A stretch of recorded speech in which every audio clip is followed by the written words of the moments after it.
Hello students, a very good morning to all of you. In today's video lecture we are discussing about characteristics of an efficient internal check system. Previous वाले video lecture में हम internal check system के बारे में discuss कर चुके थे. आज के वीडियो लेक्चर में हम पढ़ेंगे कैरेक्टरिस्टिक एक एफिशिएंट इंटरनल चेक सिस्टम के बारे में. तो जो मेन कैरेक्टरिस्टिक्स हैं आपके एफिशिएंट इंटरनल चेक सिस्टम की, उसको हम वन बाय वन डिस्कस करेंगे पॉइंट्स के थ्रू. तो सबसे पहला पॉइंट आता है characteristics of an efficient internal check system में प्रॉपर डिवीज़न ऑफ वर्क या फिर प्रॉपर डिस्ट्रीब्यूशन ऑफ वर्क. इसमें क्या होता है, जो एम्प्लॉयज़ होते हैं ऑर्गेनाइजेशन में और जो एंटायर वर्क होता है ऑर्गेनाइजेशन में, उसको डिस्ट्रीब्यूट किया जाता है कंसर्न एम्प्लॉई पर.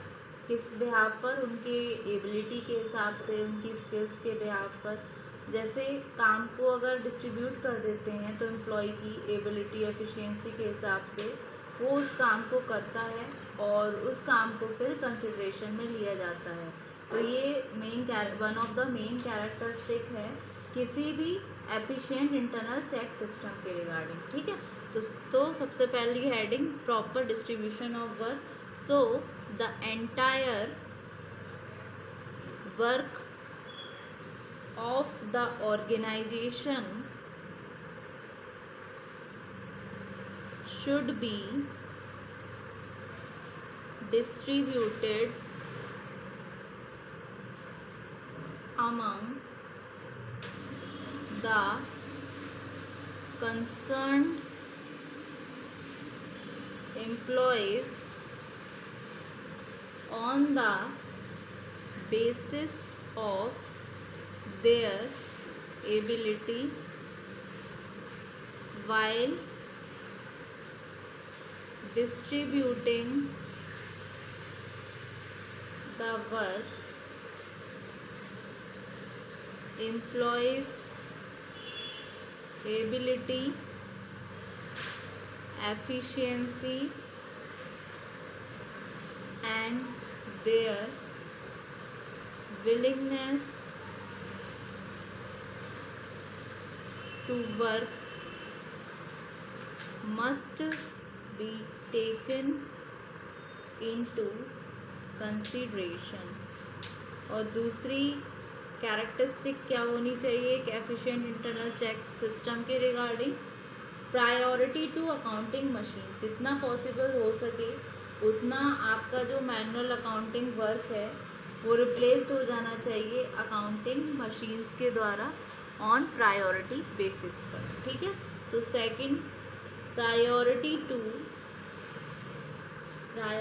To accounting machines. So as far as possible, manual accounting work should be replaced by accounting machines on priority basis.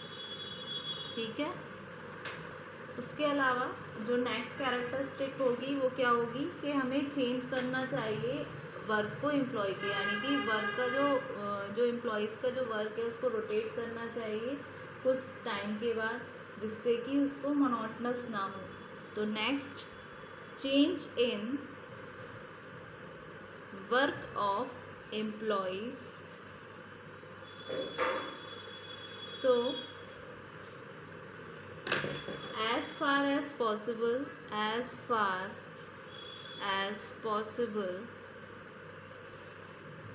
the work of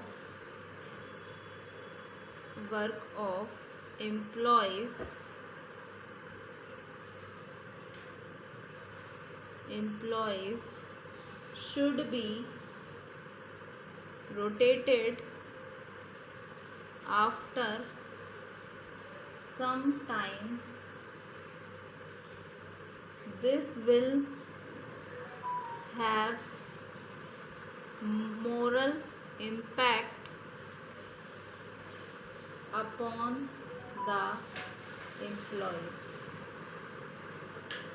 Next, restricted use of articles. जो articles होते हैं आपके store के, वो taken out किया जाना चाहिए, लिए जब जाना चाहिए जब परमिशन हो सीनियर ऑफिसर की. ठीक है.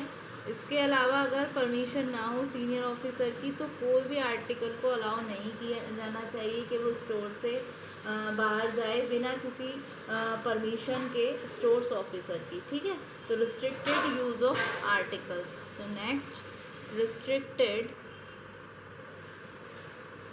restricted use of articles. इसमें articles from the store can be taken out only after prior permission of the senior officer. No articles should be allowed to go out of the stores without the permission of